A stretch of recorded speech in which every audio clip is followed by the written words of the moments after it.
नमस्कार विद्यार्थी मित्रों, सुप्रभात। धोरण 10 हिंदी विषय के अंदर आज हम गद्य नंबर 4 जिसका शीर्षक है एक प्रश्न 4 उत्तर, आज इस गद्य का हम पठन करेंगे। गद्य के रचयिता है श्री प्रकाश।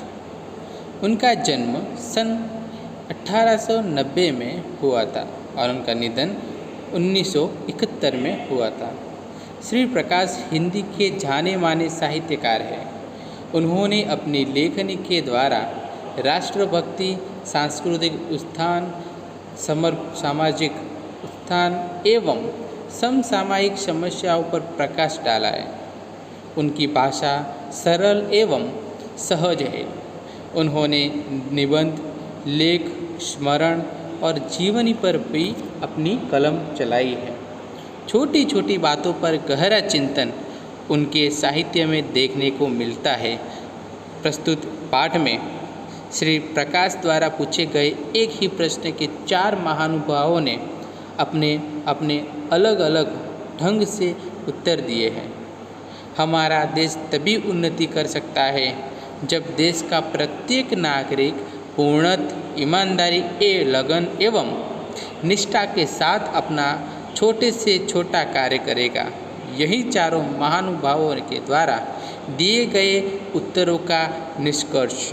इस गद्य में जो लेखक है उनका एक प्रश्न है जिसका जवाब 4 महानुभावों ने अलग अलग दिया है। वो उनका उत्तर क्या है और उनका प्रश्न, लेखक का प्रश्न भी क्या है, वो हम आज इस गद्य में जानेंगे। तो चलिए शुरू करते हैं।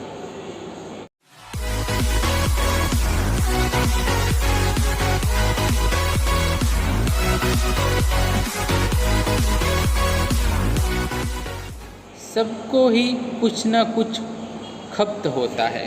सबको कुछ ना कुछ खपत होता है। खपत यानी धुन। सबको कुछ न कुछ बाबत की धुन होती है। मुझे भी कई बातों का खपत है। उनमें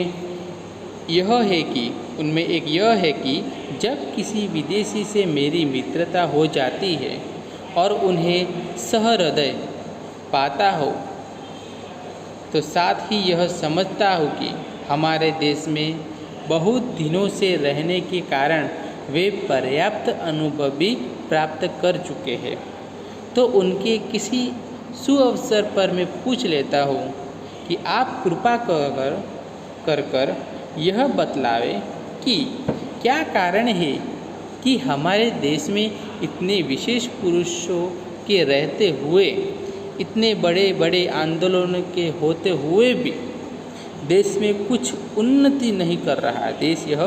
यह देश उन्नति नहीं कर रहा। उन्नति यानी कि विकास नहीं कर रहा है। ऐसा मालूम होता है कि हम ज्यों के त्यों पड़े हैं। अवश्य है कि हमारे मित्र इससे चकित होते हैं, उत्तर देते संकोच करते हैं और शिष्टता के नाते क्षमा चाहते हैं, पर मैं उन्हें छोड़ता नहीं और उनको उत्तर देने के लिए बाध्य करता हूँ, यानी कि आजीजी करता हूँ। उनको प्रश्न पूछते हैं लेखक, और वो लेखक कहते हैं कि अपने देश में बहुत सारे अलग अलग लोग रहते हैं, साथ में विदेशी भी यहाँ पे आते हैं और यहाँ बसते हैं, और ये सब लोग देश को कैसे आगे बढ़ाए उसके बारे में ये लेखक है जो अलग अलग लोगों से प्रश्न पूछते हैं।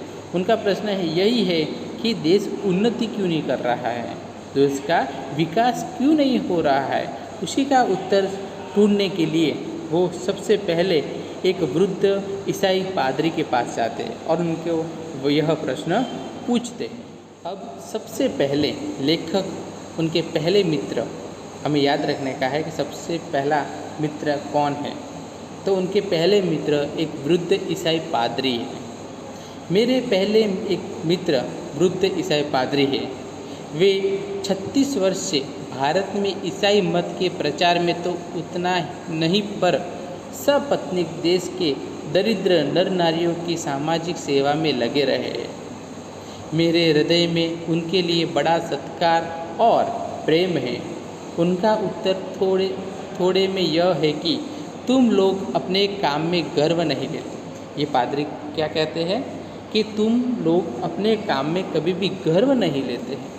विस्तार से उन्होंने बताया कि यहाँ पर जब किसी को कोई नौकरी चाहिए तो अति संयुक्तिपूर्ण यानी कि काफ़ी एकदम दिल से अच्छे अच्छे शब्दों का उपयोग करते हैं लिखने में अति संयुक्तिपूर्ण शब्दों में वह दरखास्त देते, दरखास्त यानी कि प्रस्ताव आवेदन दरखास्त देता है। बहुत ही विनय और सम्मान के साथ वह आरंभ करता है। अंत में प्रतिज्ञा करता है कि यदि स्थान मिल जाएगा, यदि नौकरी में स्थान मिल जाएगा तो वह सदा अपने मालिक की शुभकामना करेगा, पर जैसे ही स्थान मिलते ही वह अपने काम अर्थात अपनी जीविका के साधन को ही खराब समझने लगता है। अन्य साथियों से मिलकर काम खराब करने के लिए षड्यंत्र रचने लगता है और मालिक की नाक में दम कर डालता है। और देशों में भी लोग नौकरी की दरखास्त देते हैं। वे साधारण शब्दों में प्रार्थना पत्र लिखते हैं। हमारे देश में क्या होता है कि जब कोई आवेदन या प्रस्ताव देते हैं लिखकर, तब हम अच्छे अच्छे शब्दों का उपयोग चयन करते हैं और मालिक की अच्छी अच्छी बातें करते हैं, उनके लिए शुभकामना करते हैं, ऐसे ऐसे अच्छे अच्छे शब्द लिखते हैं। परंतु जब वो नौकरी हमें मिल जाती है तब हम उसका सम्मान नहीं करते। जिससे हमें रोजी रोटी मिलती है उस नौकरी का हम सम्मान नहीं करते। और उसके साथ साथ जो वहाँ के मालिक होते हैं उनके काम में भी हम बाधा रूप बनते हैं और नए अपने मित्रों के साथ नए षड्यंत्र रचने लगते हैं। ऐसा यह वृद्ध पादरी लेखक से कहता है। और आगे कहता है कि दूसरे देशों में भी नौकरी की दरखास्त तो होती है, वह देते हैं लोग, पर वे साधारण शब्दों में प्रार्थना पत्र लिखते, सीधे साधे शब्दों में वो पत्र लिखते और जब स्थान मिल जाता है तो इस तरह काम करते हैं जैसे संसार की गति उन्हीं पर निर्भर करती है और वे यदि काम छोड़ दे तो संसार डूब जाए। ऐसा दूसरे देशों में लोग काम अच्छे से अपने ईमानदारी से काम करते हैं। यह बात सुनकर लेखक कहते हैं कि बात इस पादरी मित्र में बहुत ठीक कही है। इस पादरी मित्र ने जो बात कही है वो बिल्कुल सही बोली है। हमें अपने काम का गर्व नहीं है, दुख तो इसका है कि मुल्क की परंपरा में अपने काम का गर्व करने का आदेश है। जाति भेद इसी पर निर्भर करता है। एक जाति का आदमी दूसरी जाति के आदमी द्वारा अपना मान मर्यादा नहीं चाहता, वह अपनी जाति वालों के बीच अपना उपयुक्त पद और स्थान चाहता है।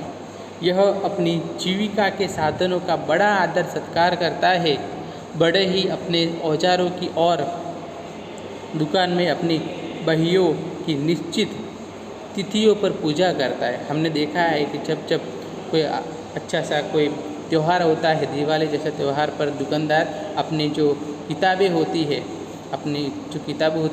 उन पर तिथियों के अवसर जैसे पूजा करता है, उनके पुस्तकों की पूजा करता है। पर लंबी दास्ता के कारण हम अपनी जो परंपरा को हम भूल गए हैं। हम अपना काम छोड़कर दूसरों का काम उठाते हैं, एक काम छोड़कर दूसरा काम लेते हम अपनी असफलता का दोष दूसरों को देते हैं। स्वयं दुखी रहते हैं, दूसरों को भी दुखी करते हैं। कोई काम ठीक न कर सकने के कारण अपने को खराब करते हैं, काम को भी खराब करते हैं। स्वधर्म निधन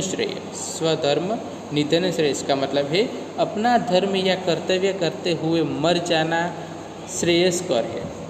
यानी कि हमारे हिंदू धर्म में कहा है कि स्वधर्म निधन श्रेय, संस्कृत में लिखा है स्वधर्म निधन श्रेय, यानी कि अपना धर्म या कर्तव्य करते हुए मर जाना है। हमें अपना जो काम है, अपना जो धर्म है, उसे हमें मरते दम तक करना है। यह आदेश हम भूल गए हैं।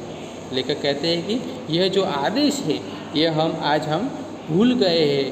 हम अपने काम में अब गर्व नहीं लेते। किसी भी काम में हमें अच्छा नहीं लगता। हम क्या सोचते हैं कि बड़ा काम ही बड़ा होता है और छोटा काम छोटा होता है, इसलिए कभी भी छोटा काम जो लोग काम करते हैं वो अपने काम से खुश नहीं रहते हैं। उनको आजीविका मिल रही है उस काम में, वो कभी भी खुश नहीं रहते हैं। पर हमें यह नहीं करना चाहिए। हमें जो काम मिला है उसको कभी भी छोटा या बड़ा नहीं समझना चाहिए। जो काम मिला है हो हमें कर्तव्य से, धर्म के साथ, हमें पूरी निष्ठा के पूर्वक हमें जो भी काम मिला है उसे हम करना चाहिए। लेखक ने पहली बार अपने जिस विदेशी मित्र से यह सवाल पूछा वे एक वृद्ध ईसाई पादरी थे। वे यहाँ लंबे अरसे से देश के दरिद्र लोगों की सामाजिक सेवा करते आ रहे थे। उन्होंने लेखक के प्रश्न के जवाब में कहा कि यहाँ के लोग को अपने काम का गर्व नहीं है, इसलिए देश की उन्नति नहीं हो रही है। उनके अनुसार यहाँ के लोगों की कथनी और करनी में, जो कहते हैं वो करते नहीं और जो करते हैं वो कभी कहते नहीं, कथनी और करने में बहुत अंतर है। वे उदाहरण के रूप में नौकरियों के लिए आवेदन पत्र करने और नौकरी मिलने पर गुट बनाकर मालिक के साथ दुर्व्यवहार करने की बात बताते हैं। वे कहते हैं कि यहाँ के लोग आवेदन पत्र में अपनी निष्ठा और मालिक की शुभकामना की प्रतिज्ञा करते हैं, सिर्फ लिखते हैं, पर नौकरी मिलते ही मालिक के खिलाफ षड्यंत्र रचने लगते हैं। और अन्य देशों में लोग इस प्रकार का व्यवहार नहीं करते हैं। क्या कहते हैं पादरी कि इस प्रकार का जो व्यवहार दूसरे देशों में नहीं होता, वहाँ के लोग नहीं करते हैं। वे साधारण शब्दों में प्रार्थना पत्र यानी कि आवेदन पत्र लिखते हैं और स्थान मिलने पर वह जान लड़ाकर पूरी जी जान से वह काम करते हैं। विद्यार्थी मित्रों, आज માટે આપણે આટલું જ રાખીએ છીએ। આવનારા પાર્ટ 2ની અંદર બાકીનું જે આપણું જે ગદ્ય છે એ આપણે એને પૂર્ણ કરીશું।